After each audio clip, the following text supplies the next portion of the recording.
bien, c'est très compliqué. Ce n'est pas que c'est très compliqué. J'ai envie de dire mes Algéries à moi, dans la mesure où mon Algérie à moi, c'est la construction de toute une mémoire. Et aujourd'hui, je suis ce que fait de moi ma mémoire. Et ma mémoire, c'est quoi? Mais ma mémoire, c'est tout ce qui est non seulement acquis, mais tout ce qui est inné. Tout ce qui est inné, parce qu'il faut savoir que le cerveau humain connaît ce qu'on appelle la plasticité, certains réflexes, etc., qu'on acquiert comme ça. Et puis il y a les mémoires de tes parents, les mémoires de ton environnement, il y a toute l'anthropologie qui va avec, et votre mémoire personnelle, c'est-à-dire vos souvenirs personnels, et vous avez vos lectures, vos enseignements, et les lectures, elles peuvent être de différents aspects, de différentes problématiques, et puis ça a un âge, et puis et les lectures qu'on a faites pour vous, c'est-à-dire l'école. L'école, vous savez, c'est fait pour vous faire en 10 minutes ce que les gens ont travaillé pendant des décennies. Et donc tout cet apprentissage, et si je devais raconter Omar Tiburtine ou son Algérie, ce n'est pas une histoire linéaire. C'est une histoire avec des incidents historiques. Et ma mémoire d'Algérien, eh bien, elle date de ce que a véhiculé la doxa, mais ce que vous avez appris très loin dans l'histoire humaine algérienne, qui relève, pour ce que je connais un peu grâce à mes lectures, au moins les guerres puniques. Les Tiburtines viennent d'une tribu qui a fait l'histoire de la région, de ce qu'on appelle la Kabylie des Bibans, et au-delà, elle vient des Abbas. Elle vient des Abbas. Les Tiburtines sont d'Ir el Ali, et donc appartiennent à ces tribus qui sont agglomérées autour de Qal'an Abbas. Et nous sommes d'Ir el Ali. Et milieu du 19e, milieu et fin du 19e, avec la fondation du douar Borj Bouharerich, construit autour d'un vieux poste d'observation ottoman qui a été repris par l'armée coloniale en 1845, si mes souvenirs sont bons, sont venus s'agglomérer des tribus berbérophones et arabophones de la région, et entre autres ces tribus berbérophones, toutes les tribus autour de Qal'an Abbas, et dont les gens d'Ir el Ali.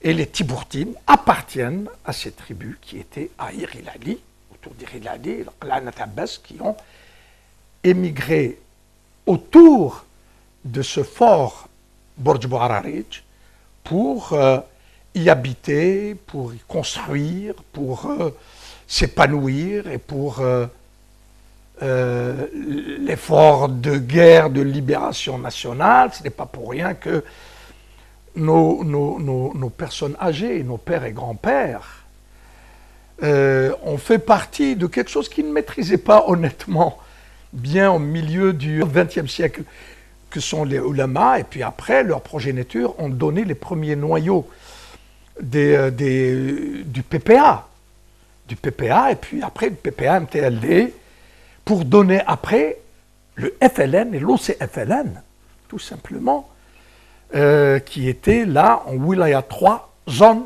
1. Voilà grossièrement l'histoire de la migration des Tiburtines, non seulement des Abbas, en tout cas certaines familles d'Abbas, comment sont venues avec d'autres tribus arabophones fonder le douar de Borj Bouharerich avec les premières familles coloniales, autour du fort, autour du poste d'observation, qui était un poste d'observation militaire, qui existe au demeurant, qui existe jusqu'à aujourd'hui, que vous pouvez visiter d'ailleurs. Borj Bouharerich, c'est très simple, c'est à mi-distance grossièrement sur l'axe est-ouest, à mi-distance d'Alger et Constantine. Dans l'axe nord, sud, à mi-distance entre Béjaïa de Vgaïf et le Msila. C'est des hauts plateaux de la Terre Noire, c'est ce qu'on dénommait les premiers colons français, les hauts plateaux du Constantinois. Et plus exactement, Borj Bouararij est situé sur les plaines de terre noire de la Medjana. C'est une terre agricole, oui, c'est des terres agricoles, à vocation agricole, plus exactement céréalienne. C'est un centre urbain récent qui s'est énormément développé en post-colonial. Moi, je me souviens, moi qui ai 70 ans, j'avais 13 ans à l'indépendance, Borj Bouararij comptait entre 21 et 22 000 habitants, alors qu'aujourd'hui, la population a été multipliée grossièrement par 8 pour être à 190 000 habitants. Avant, ce qui était une terre agricole et exclusivement, ou presque, est devenu un pôle technologique. Les Tiburtines, c'est une famille qui est venue, qui a fait du petit commerce au départ. Du petit commerce, c'est du commerce d'huile, d'olive, de figues sèches contre des céréales. Eux qui venaient d'Ir el Ali avec de l'huile, du miel, des figues sèches, des olives, contre les céréales et des tissus. Pour petit à petit, sont arrivés, comme ils étaient nombreux, c'est des familles nombreuses, donc beaucoup de force de travail, et donc ont acquis des magasins, puis après des terres, ils ont acheté des terres, fin des années 20, de petites fermes. Et voilà, donc moi je suis né dans une des fermes qui est à 4 km de Borj Bouararij, entre Borj Bouararij et Medjana, comme on a une autre ferme entre Borj Bouararij et Alger. Toutes les deux fermes situées à 4-5 km de l'agglomération Borj Bouararij. C'est là que je suis né, c'est là que j'ai grandi, c'est là qu'on a vécu un bout de la guerre, mais très très vite on s'est déplacé vers les villes parce que, de peur des représailles, de peur des bombardements tout simplement, on a fui nos habitats ruraux pour rejoindre l'agglomération de Borj Bouararij et tout doucement on a acquis tout doucement avec le temps du bien Borj Bouararij ville. Mon père, mon grand-père n'ont jamais été à l'école de leur vie que sous la crosse coloniale pour aller voter ou décider Bessif. C'est clair. Mes grandes sœurs n'ont, deux des plus grandes, trois des plus grandes même, n'ont jamais été à l'école. Et tous ceux qui sont nés avant les années 50 ont fréquenté l'école durement. Ce n'était pas donné à tout le monde parce qu'on était en agglomération. Je n'ai jamais eu, nous n'avons jamais eu, ni les Tiburtines, ni les Etchi, un membre de la famille qui ait travaillé de près ou de loin dans l'administration française. Donc, l'indigène est resté indigène et nous n'avons pas joui d'un privilège quelconque, même en habitant la ville. Vous savez, à la fin de la colonisation, seuls 3% d'Algériens ont été à l'école. D'accord? Les garçons d'ailleurs. Les garçons ou les filles. Les filles ont subi cela plus que les garçons. Parce que les filles ne se déplaçaient pas facilement à partir d'un certain âge. Et quand mes sœurs âgées avaient l'âge d'aller à l'école, à 5 ans, l'Algérie était encore à l'âge de la pierre polie. D'accord? La ville, vous n'y allez que pour aller acheter des épices. Donc, vous êtes indigène et quand vous avez été à l'école, vous avez été à l'école des indigènes. Moi, qui suis né en 1949, je n'ai jamais eu un copain d'école français, du moins français d'origine. Il y avait Joffre Est pour l'école française, Joffre Ouest pour les indigènes. Et Joffre Est, il y avait cours élémentaire première année ou cours préparatoire première année où il y avait que des Français et cours préparatoire première année ou cours d'initiation que les indigènes. Les mêmes maîtres, la même école, le même directeur, des professeurs que j'imagine maintenant entre l'âge de 25 et de 30 ans.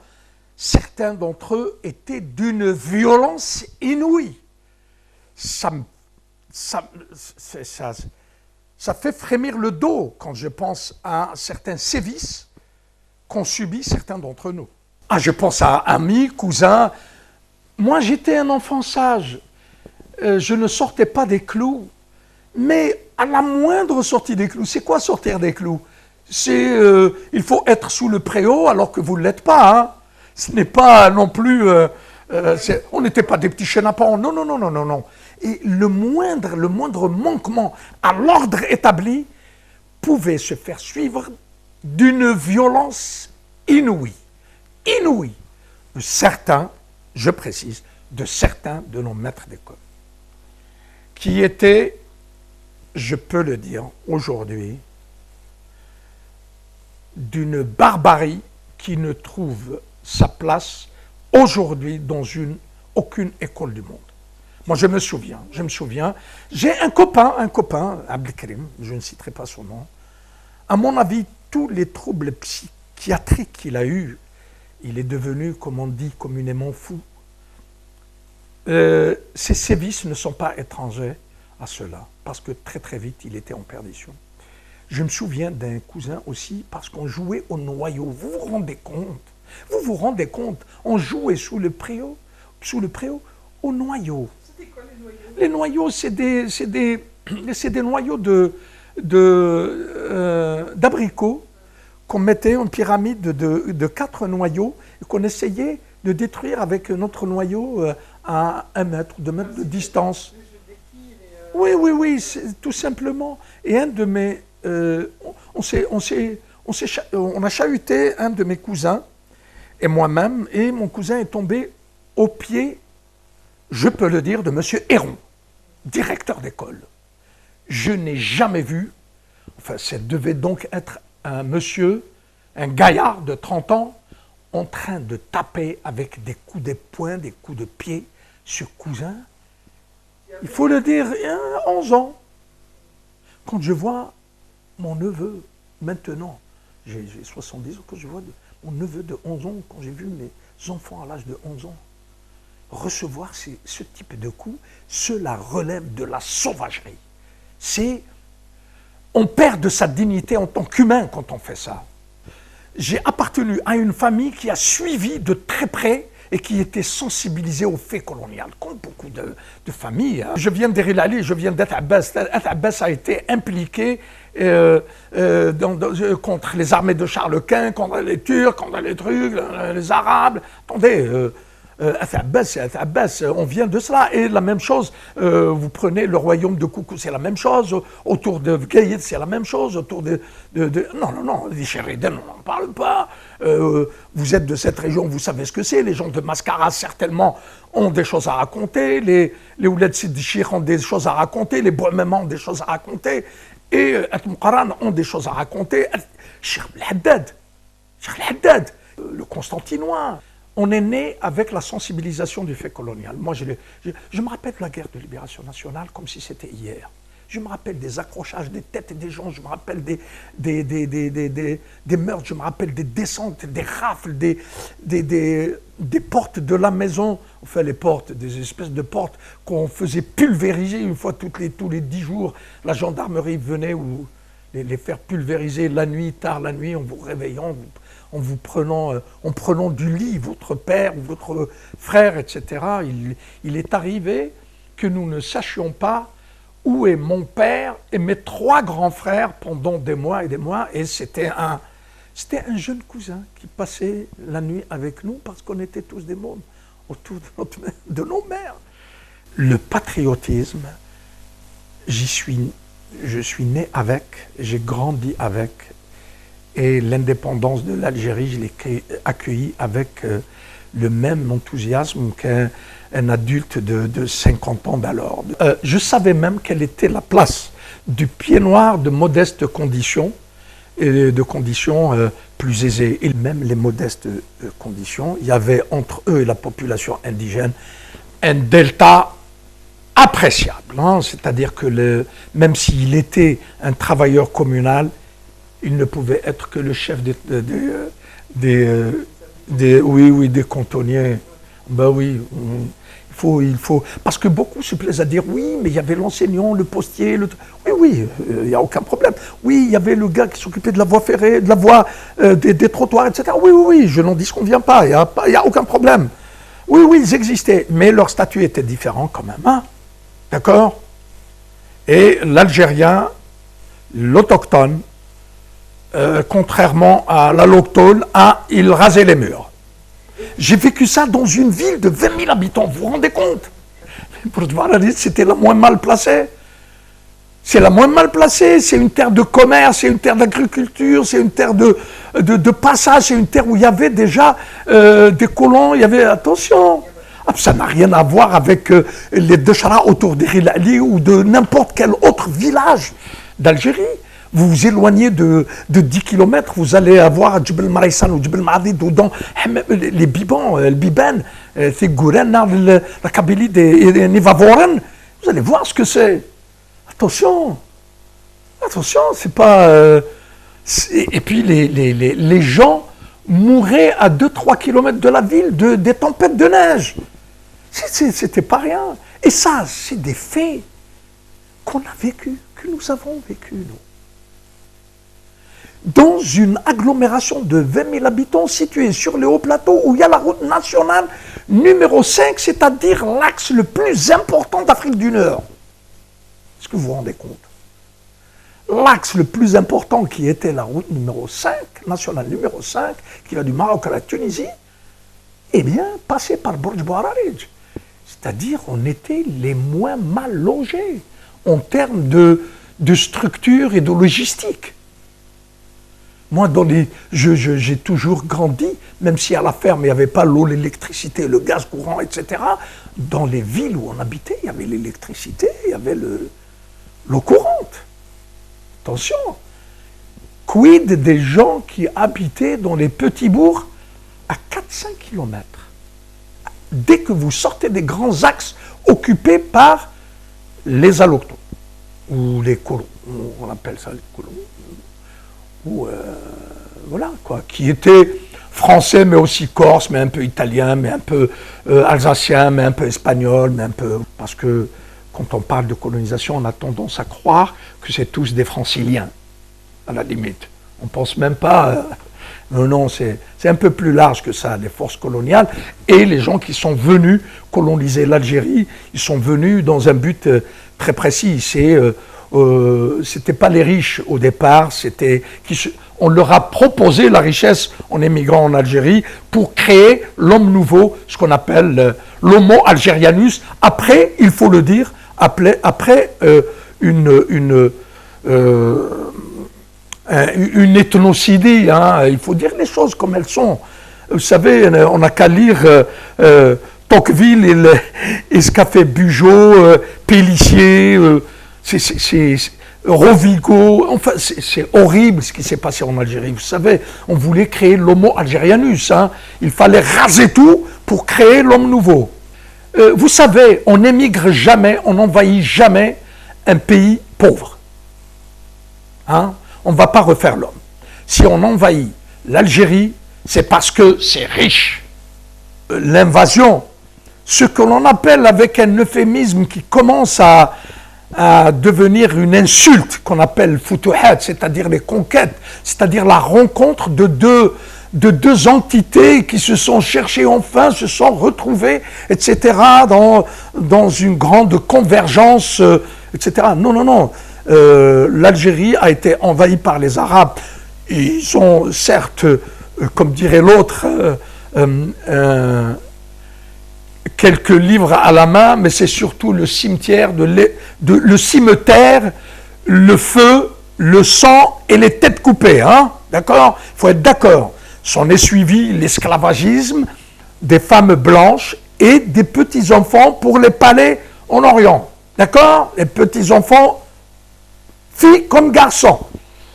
C'est ça ce qu'on appelle le futuhat, qui sont rien d'autre que des razzias. Ça s'appelle en arabe le razou. parce que le mot razia vient de razou en arabe, et razou c'est des razia, c'est-à-dire je vais, je tue, je brûle, je prends le butin. Le butin qui peut être matériel, de l'or, des hommes et des femmes blanches, avec des petits garçons et des petites filles. C'est ce qui s'est passé. Voilà pourquoi je suis toujours outré quand on célèbre les envahisseurs tels que Uqba ibn Nafi et qu'on oublie Aksil, Qusayla, qu'on oublie Dehiya, qu'on a appelé la Kahina. Comme ça m'horripile d'oublier Fathman Soumer. Même s'il y a eu l'écho de Jamila Bouhird, de Maryam Bouattoura, de Jamila Boupacha, de Melika Gaïd, de Ourida Meddad, Jamila Bouazza, de Madame Meryl Hariz, de Madame Zohra Drif. Moi, ça me tue, ça. Moi, ça me met hors de moi. Quand les gens se rappellent beaucoup plus de bientôt, il ne manquerait plus qu'à fêter Bachar Aboualem et oublier Abban, quoi, ou Ben Mehdi. Ça me tue. Je me dis, eh bien, moi, j'appartiens à l'Algérie de la mémoire. Même si aujourd'hui, parce que on a quand même la sérénité du vainqueur, même si aujourd'hui, j'aborde tout cela avec sérénité, mais je n'oublie pas que certains d'entre nous essayent, au lieu de tourner la page dans la sérénité, essayent d'agiter d'autres reniements. Quand on parle des oulémas, nos parents ne savaient pas ce que c'était. Et nous, on connaît le discours des oulémas, des frères musulmans. On le connaît. On le connaît très très bien. De mettre tout cela en veilleuse entre 54 et 62, alors qu'on s'organise ailleurs pour venir prendre le pouvoir par une armée extérieure, au-delà des frontières, qui vient écraser les résistants de l'intérieur. Et créer cette Algérie nouvelle de 1962, des gens aidés par l'intérieur, par ceux qui nous avaient dit de mettre nos différences de côté, et l'armée des frontières qui était entraînée et bien équipée, qui vivait à l'extérieur, qui dénigrait celle de l'intérieur, sont venus faire le coup d'État qui a commencé à Tripoli au mois de mars ou avril, les souvenirs sont bons, pour prendre le pouvoir et donner l'Algérie actuelle, l'Algérie du déni, l'Algérie, alors que, je vais vous dire, on n'aurait pas été instruit, on n'aurait pas été sensibilisé, on n'aurait pas connu et vécu la guerre, c'est-à-dire venir sur une terre brûlée. Ça on pouvait imaginer la tâche facile. Or non, non. D'emblée, ça a été violent. L'armée des frontières a fait un coup d'État avec une violence inouïe sur l'armée de l'intérieur, qui avait combattu, qui s'était opposée aux forces de l'OTAN. À certains égards, quand vous voyez que certains résistants, certains combattants, qui ont fait la lutte de libération nationale, lutte armée, de l'intérieur, qui très vite se sont retrouvés en prison. Il y en a même un qui a été emprisonné en 2020, vous vous rendez compte? Il était commandant de la Wilaya 4. Vous savez ce que c'est? Une force de frappe absolument dingue pendant la guerre de libération nationale. Se retrouver prisonnier par des gens qui ont l'âge de ces petits-enfants et subir les géroles de l'Algérie 60 ans après l'indépendance, de l'Algérie de Gaïd Saleh, de Tebboune. C'est hallucinant. L'Algérie de la révolution pacifique, un de nos exemples de fierté, qui est sorti battre le pavé en même temps que nous, parce qu'il adhérait aux demandes légitimes de la population algérienne qui a été ballottée pendant près de 60 ans par ses dirigeants dans le pacifisme absolu. Je rappelle quand même qu'au bout de 2 années de manifestation, aucun manifestant ne s'est risqué à s'attaquer à quelque bien que ce soit. Dans le pacifisme, et c'était même avec, dans le temps, des gens qui offraient des fleurs à ceux qui venaient les réprimer. Vous vous rendez compte?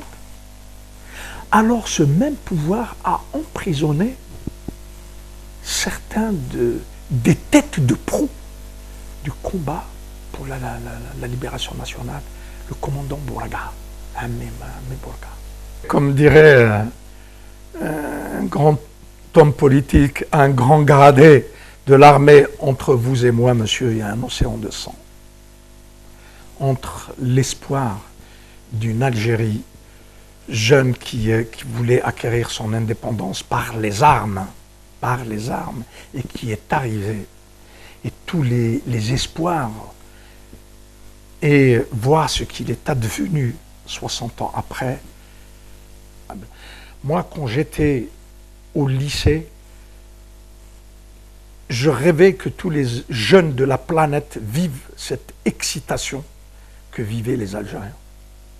C'était dingue. Et puis très très vite on a déchanté. Ce qui est terrible, c'est très très vite, hein, parce que on parle beaucoup aujourd'hui de ce qui se passe aujourd'hui, etc. Mais la dérive a commencé dès le premier coup d'État, hein, dès Tripoli, 1962. La dérive a commencé. Le piston, le rachois, ce qu'on appelle communément la Issaba, les clans, etc. Je vais vous dire, l'histoire des biens vacants en Algérie illustre très très bien et donne un éclairage très très précis sur ce qui s'est passé. Non, la ségrégation sociale, le piston, le vol, la corruption ont commencé très vite après l'indépendance. Si ce n'est préparé déjà avant. Ça, il faut que je lise un peu plus. Hein. Bon. Mais très très vite avant, il y a des gens qui, du jour au lendemain, étaient devenus des nababs. Hein, qui était comme tout le monde. On part sur le... Si on était tous honnêtes, on est parti en Algérie en 1962, tous sur le même pied d'égalité. Parce qu'on a subi une colonisation de plein fouet, qui était un nivellement par le bas absolument horrible. Comment ça se fait que 2 ans après, vous voyez des fortunes, des gens qui avaient accès à ce qu'on appelait déjà le piston très très très tôt, hein, dans l'Algérie indépendante. On appelait ça piston.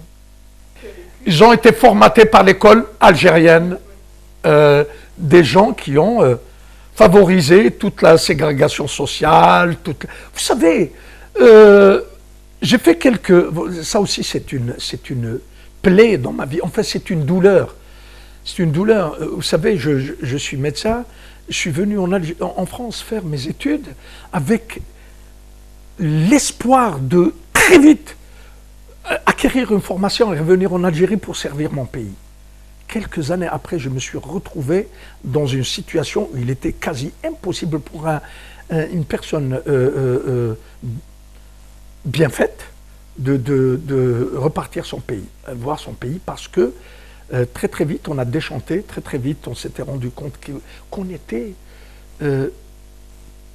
pas très désiré là-bas, très très vite, on nous le fait sentir. Hein.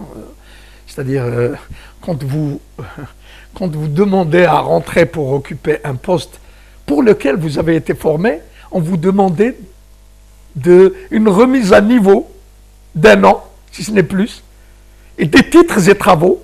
Ceux-là même qui vous demandent ça n'ont jamais aucun titre ni travail. Hein. Des titres et travaux pour niveler les affaires, pour prendre une place là, en Algérie.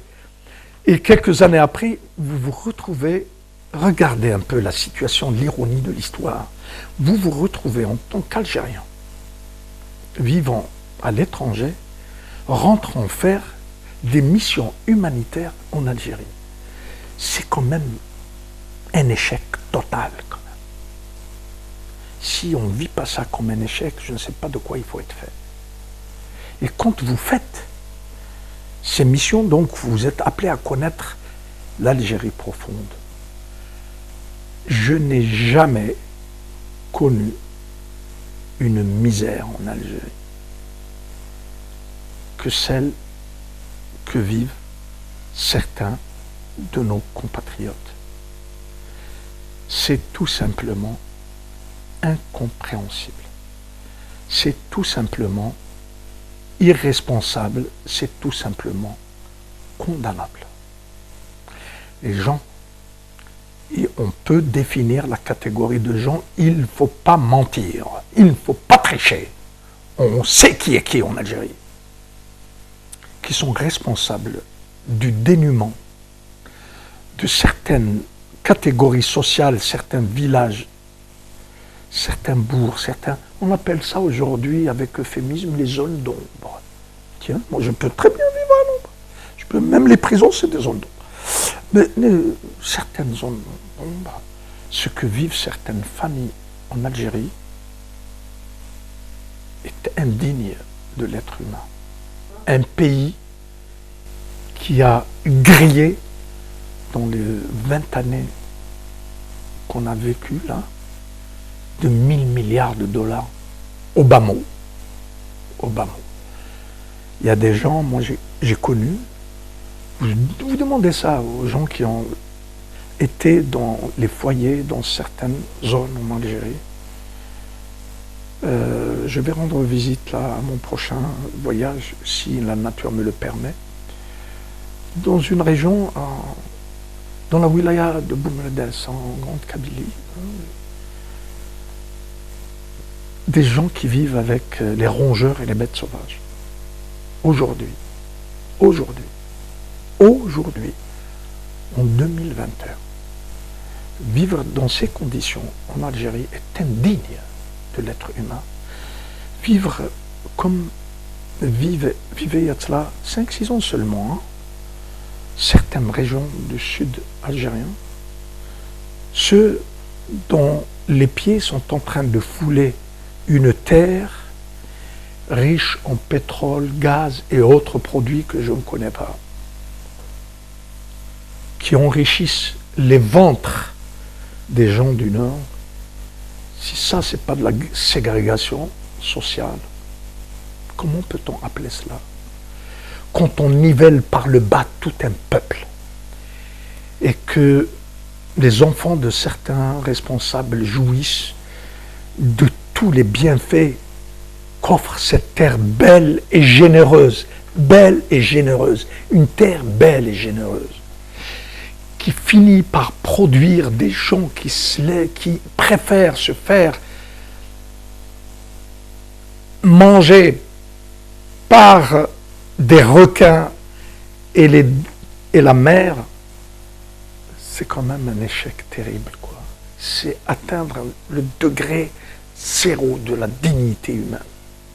Cette histoire d'Algériens de l'étranger, qu'on appelle communément diaspora, cette histoire s'est faite dans la douleur. Il ne faut pas l'oublier. Et vouloir l'instrumentaliser, c'est aller dans le mur. Pourquoi? Parce qu'on peut vivre en Algérie et subir ce que nous font subir à nos compatriotes les pouvoirs successifs en Algérie qui relèvent de la même matrice, et les Algériens vivant à l'étranger qui, soit dit en passant, ont été les accoucheurs de l'esprit de l'indépendance algérienne dans les années 20. Pas oublier ça. Les Algériens de la diaspora, ce sont les héritiers de Ammar Mesh, de Sijilani, de Hadj Abdelkader, est venu après, c'est vrai, de Messalil Hadj, de l'étoile nord-africaine, du Kona, des ouvriers ici à Nanterre. Et les footballeurs d'aujourd'hui qui viennent de cette diaspora ne sont autres que les héritiers de l'équipe nationale algérienne du FLN. D'accord? Cette équipe qui a défendu les couleurs nationales et sensibilisé toute la planète à l'histoire de la guerre d'Algérie grâce à ces footballeurs évoluant à l'étranger, dont Makhloufi, Zitouni, Doudou, beaucoup, qui ont été réunis par un certain Boumezrak, Boumezrak qui est un parent à El Mokrani des Beni Abbas. Abbas. Mohamed Boumezrak. Hein. Donc cette diaspora, si certains domiciliés en Algérie, mais dont le cœur et la tête battent dans les Champs-Élysées, nous, on habite ailleurs, mais l'Algérie nous habite. Elle nous habite. Les gens qui sont responsables de la destruction de l'Algérie entre 62 et maintenant, ce sont des gens qui se sont toujours fait recruter dans les couloirs des assemblées, des mairies, des wilayas, etc. Hein. Ce pas des gens qu'on a recrutés les Champs-Élysées ou Barbès. Voilà. Moi, je n'ai jamais été payé 40 millions à lever mon doigt dans une assemblée algérienne hein, pour être responsable, direct ou indirect, de la situation dans laquelle vit aujourd'hui nos compatriotes. Hein. Moi, je n'ai pas volé l'Algérie. Les gens qui ont volé et l'ont mise à genoux aujourd'hui, ce sont des gens qui n'ont jamais quitté l'Algérie. Leur domicile a toujours été là-bas. Mais leurs autres domiciles sont ailleurs, ils y vont de temps en temps, et leurs rejetons vivent dans des conditions qu'aucun Algérien du peuple ne peut vivre. Moi, l'Algérie à moi, c'est l'Algérie ouverte à tous ses enfants, et au-delà, à tous ceux qui l'aiment. À tous ceux qui se battent pour, et non ceux qui en profitent de manière malsaine, à ceux qui l'ont aujourd'hui géré et mise dans cet état. Mon Algérie à moi, c'est l'Algérie, c'est comme dirait Jao, tout simplement, la famille qui avance et non la famille qui recule. Je suis le produit aussi d'un enseignement. J'étais au lycée El Idrissi. Moi, j'ai été très très vite, moi j'ai lu la vie de Che Guevara, j'avais 14 ans. Hein. En Algérie, on est très très vite naturellement de gauche. Moi, le fils du peuple, Maurice Thorez, j'ai lu, j'avais 13 ans. Hein. J'avais 13 ans.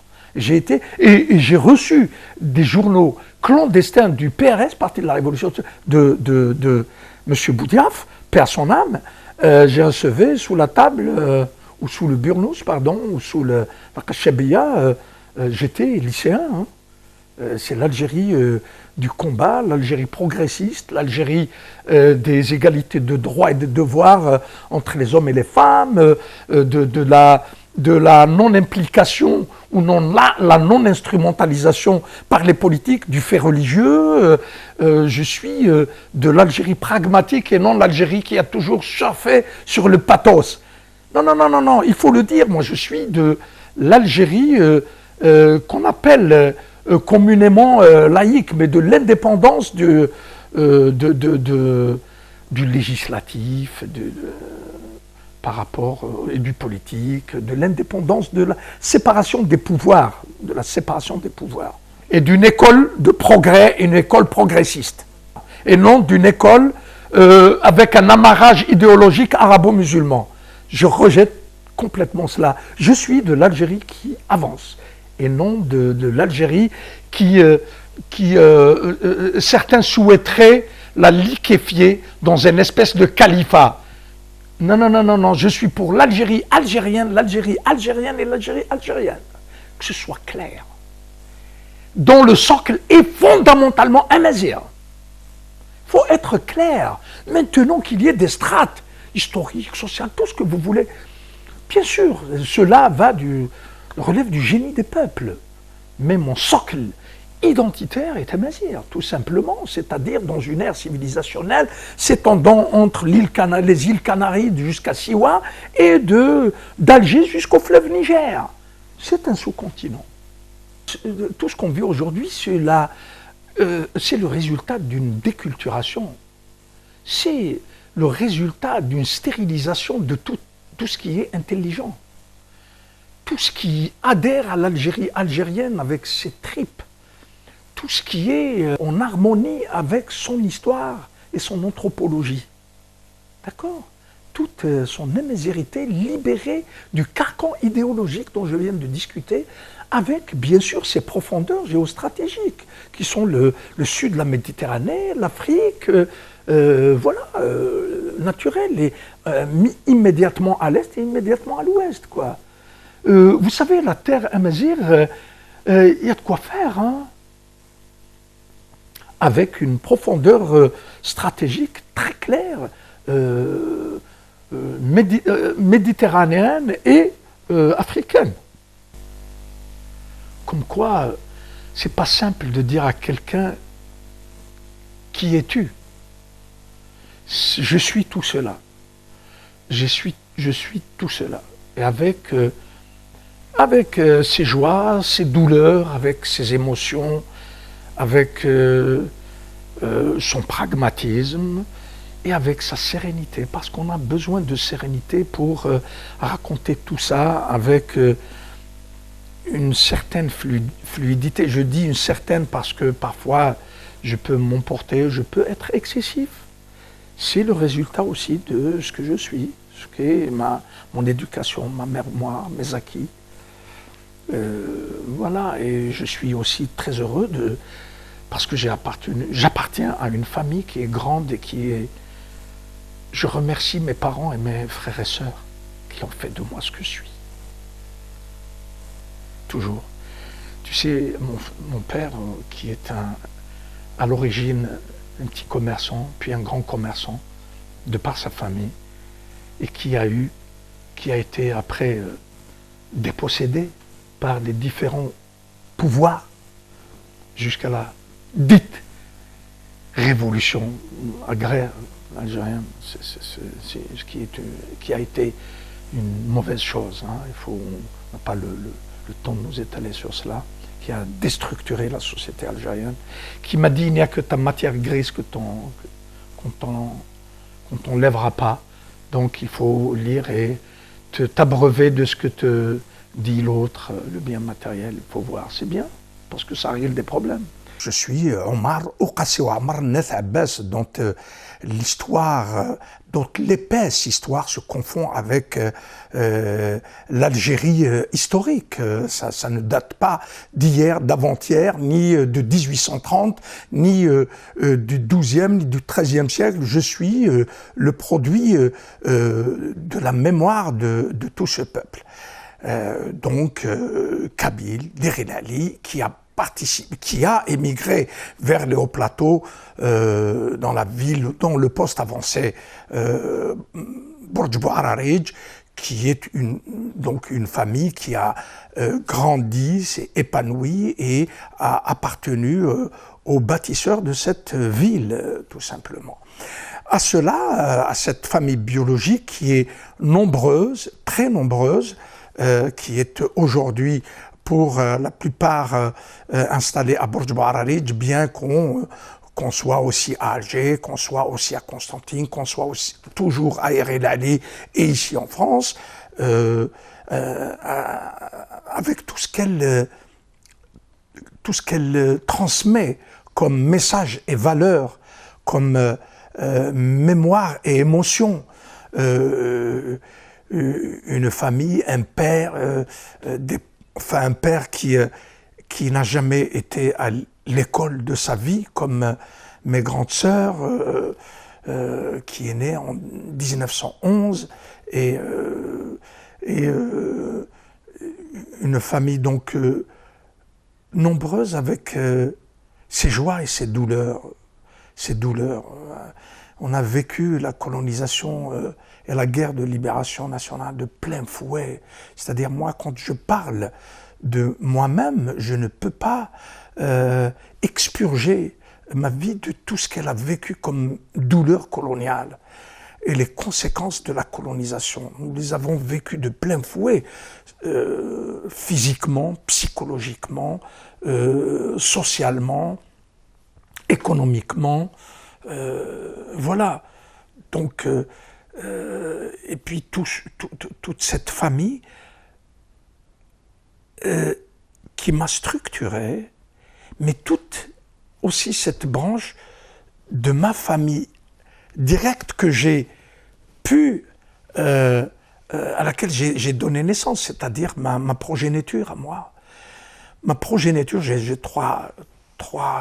suis le papa de 3 jeunes hommes libres et responsables.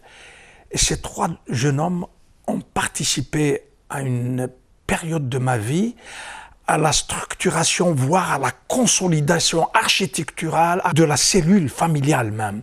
Et j'en suis non seulement, je suis très content d'avoir des enfants, mais d'avoir ces enfants, ces jeunes hommes qui me sont très très proches.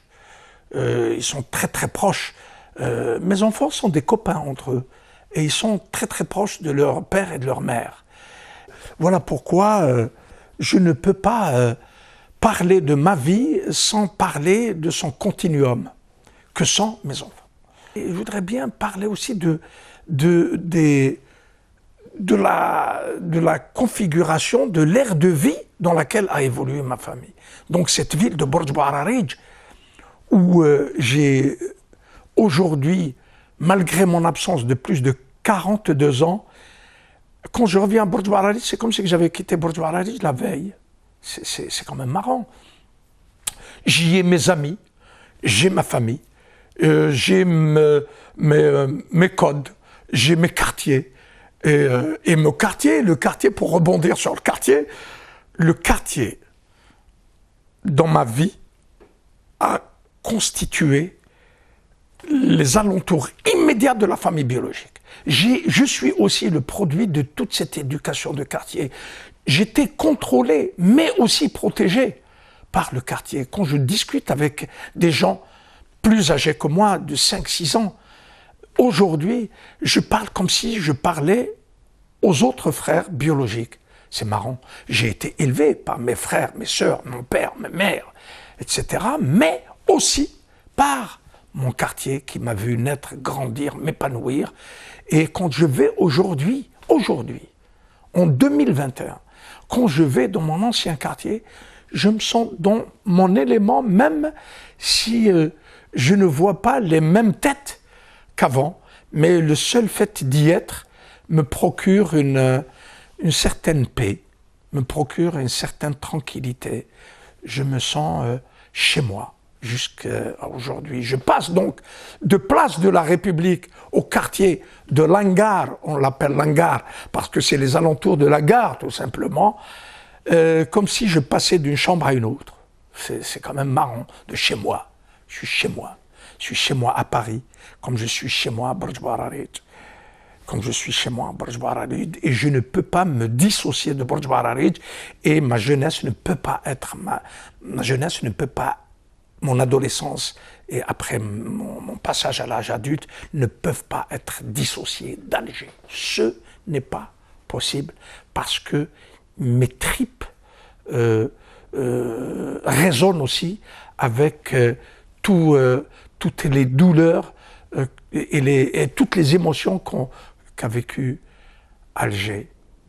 Je ne peux pas me distinguer de tous les soubresauts qu'a vécu la Kabylie, parce que je suis originaire des Relais avant tout, et je suis de Borj Bouararij, je suis d'Alger, je suis d'Algérie, mais tout cela ne peut pas être dissocié de ma kabilité et donc de ma namazirité. Tout cela constitue... Voilà pourquoi ce caractère universaliste ne m'est pas du tout étranger. J'avais parlé dans d'autres interventions que vous avez faites avec moi, de Jean Amrouche, l'universel, etc.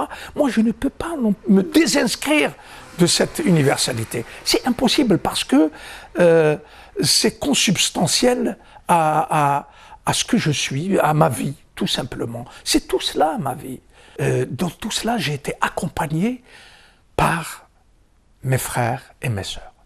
Mes frères et mes sœurs, vous savez, sont le produit d'un père et de deux mères. Mon père a été, c'est l'histoire qui le veut, et la sociologie algérienne qui le veut, mon père est bigame. Mais vous demandez à nos voisins et à nos parents, ils ne savent pas qui est le frère ou la sœur utérine de telle ou telle mère.